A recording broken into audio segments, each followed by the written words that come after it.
Assalamualaikum warahmatullahi wabarakatuh. Perkenalkan, nama saya Fikri Farhanuddin, NIM D1B019 099, kelas F Agribisnis 2019, mata kuliah Statistika, dosen pengampu Ibu Dwi Nurul Amalia SPM MSI. Baiklah, di sini saya akan sedikit menjelaskan materi statistika mengenai pengumpulan data untuk memenuhi tugas ujian tengah semester saya. Langsung saja, sekarang kita masuk ke materi yang akan saya bahas, yaitu penyajian data. Nah, di statistika cara penyajian data ada tiga cara. Yang pertama yaitu tabel, yang kedua grafik, dan yang ketiga diagram. Pada tabel jenisnya ada tiga, yaitu yang pertama biasa, yang kedua kontingensi, dan yang ketiga yaitu distribusi frekuensi. Pada grafik jenisnya juga ada tiga. Yang pertama histogram, yang kedua poligon frekuensi, dan yang ketiga ogif. Nah, kalau pada diagram jenisnya ada tujuh. Yang pertama yaitu batang, yang kedua ada garis, yang ketiga ada simbol, dan yang keempat ada lingkaran, yang kelima ada peta, 6 pencar, dan 7 ada diagram campuran. Nah, sekarang apa pengertian tabel?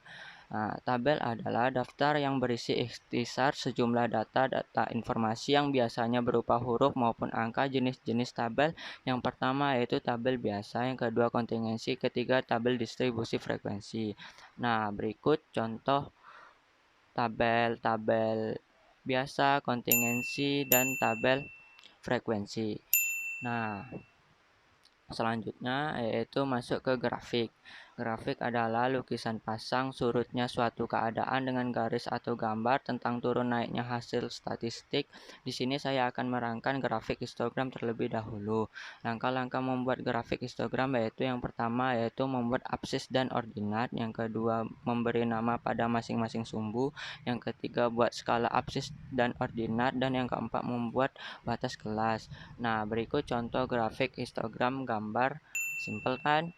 Nah, sekarang masuk ke grafik poligon frekuensi. Nah, apa itu poligon frekuensi? Poligon frekuensi ialah grafik garis yang menghubungkan nilai tengah tiap sisi atas yang berdekatan dengan nilai tengah jarak frekuensi mutlak masing-masing. Nah, berikut contoh grafik poligon frekuensi.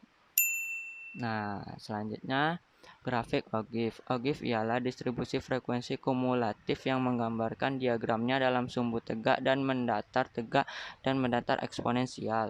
Nah, berikut contoh gambar dari diagram ogif. Selanjutnya yaitu masuk ke diagram. Diagram adalah gambaran untuk memperlihatkan atau menerangkan sesuatu data yang akan disajikan. Pertama, diagram batang digunakan untuk menyajikan data yang bersifat kategori atau distribusi. Cara menggambar diagram batang yaitu diperlukan sumbu tegak vertikal dan sumbu mendatar horizontal yang berpotongan tegak lurus. Nah, berikut contoh gambar dari diagram batang.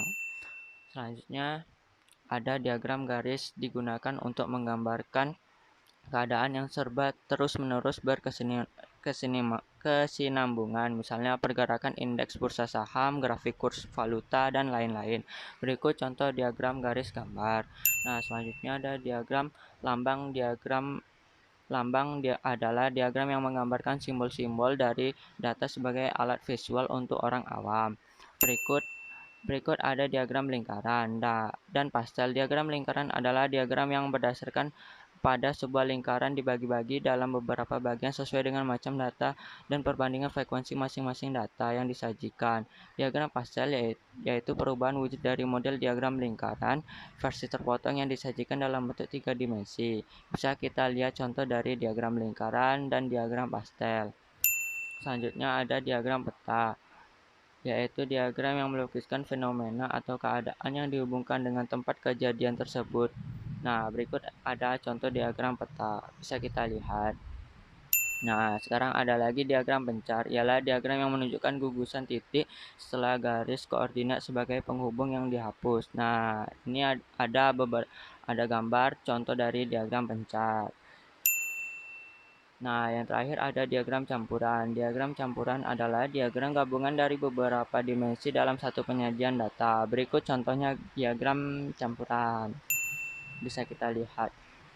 Nah, mungkin itu saja penjelasan dari saya. Kurang dan lebih saya mohon maaf. Saya akhiri. Wassalamualaikum warahmatullahi wabarakatuh.